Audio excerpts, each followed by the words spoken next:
আনি সাহেব ওনাকে জিজ্ঞেস করেন ওনার বাইকের দাম কত। এই করি ভাই, বাইকের দাম কত? 2,10,000। স্যার নাস্তা খাওয়ার 2,10,000। 5 লাখ টাকা দিয়ে বাইকটা নিয়ে নাও। ওই এত বিশ্রী কফি কেন? কে বানিয়েছে? এক্সকিউজ মি স্যার, আপনি কফিটা এভাবে ফেলে দিলেন কেন জানতে পারি? ফেলে দিলাম কারণ এত বাজে স্বাদের কফি আমি কখনো খাইনি। তাই বলে তো আপনি আমাদের কফিটা এভাবে ফেলতে পারেন না স্যার, আপনি কাজটা ঠিক করেননি। আপনি এখনই এখান থেকে বেরিয়ে যান। আমাকে বের হয়ে যেতে বলছেন? আপনার মতো অভদ্র মানুষকে আমরা আমাদের কফি শপে জায়গা দিই স্যার। আপনি চেনেন আমাকে? আপনি জানেন আপনি কার সাথে কি কথা বলছেন? আপনি একজন অভদ্র মানুষ ছাড়া আসলে আপনার অন্য কোনো পরিচয় জানার আমার কোনো প্রয়োজন নেই। আপনি কার সামনে দাঁড়িয়ে কোন সাহসে কি বলছেন আপনি কি একটু বুঝতে পারছেন? সাহস তো মাত্র দেখলেন, পুরোপুরি সাহস দেখতে না চাইলে আপনি এক্ষুনি বের হয়ে যান। এই রেস্টুরেন্টের মালিক কে? আমি রেস্টুরেন্টের মালিক। আপনার মতো একটা ম্যানারলেস মেয়ে এই রেস্টুরেন্টের মালিক জীবনে হতে পারে না, কারণ কোনো কাস্টমারের সাথে কোনো রেস্টুরেন্টের মালিক এই ধরনের ব্যবহার করতে পারে। আমি তো আপনাকে কাস্টমারই মনে করি না। ম্যানেজার সাহেব আমি এই রেস্টুরেন্টটা কিনবো। সরি স্যার, এই রেস্টুরেন্টটা বিক্রির জন্য। ম্যানেজার সাহেব আমি কালকে এই রেস্টুরেন্টটা কিনবো এবং কালকে রেস্টুরেন্ট কেনার পর আমি এখানে কফি খেতে আসবো। তারপর যেন আমি এই মেয়েটাকে এই রেস্টুরেন্টে না দেখি। Hope to see you soon.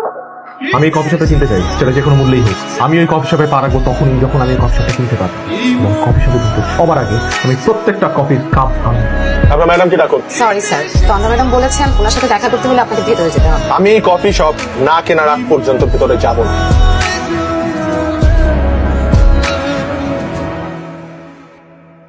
আপনার জন্য 50 লাখ টাকা একটা চেক এনেছি। নো থ্যাঙ্কস, আমার কফি শপটা আমি বিক্রি করবো না। এত ইগো আপনার? আমার যেটা সেটাকে ইগো বলে না, সেটাকে বলে আত্মসম্মান বোধ। আর আপনার যেটা সেটাকে বলে ইগো। বাপের টাকা উড়ান, বাপের টাকা ফুটানি কর। আমার উপর তো রাগ কেন? আমার আপনার প্রতি রাগ না, আপনার মতো বড় লোকের ছেলেদের প্রতি রাগ, যারা আসলে ভাবে দুনিয়াতে টাকা দিয়ে সবকিছু কিনে ফেলতে পারে। মানুষকে মানুষ ভাবতে জানেন। আসলে টাকা দিয়ে সবকিছু কিনে নেওয়া সম্ভব, বিকজ মানি ইজ পাওয়ার। অবশ্য আপনি তো এটা বুঝবেন না, কারণ আপনার কাছে তো টাকা নেই। আমার আসলে সেই টাকার দরকারও নেই যে টাকা মানুষকে অমানুষ হিসেবে গড়ে তোলে। আমি এখন যা আছি খুব ভালো আছি।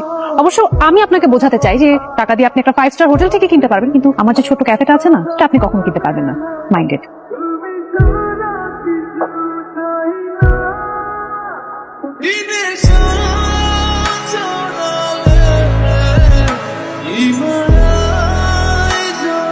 হ্যালো, কালকে কি আমার সাথে একটু দেখা করতে পারবেন? আপনি যেখানে বলবেন আমি সেখানেই আসবো।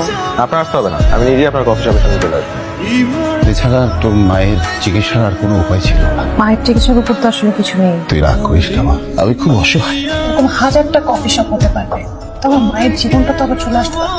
তুই খুব আপনি জিতে গেলেন, আমি হেরে গেলাম। আসলে পৃথিবীতে টাকার উপরে কিছু।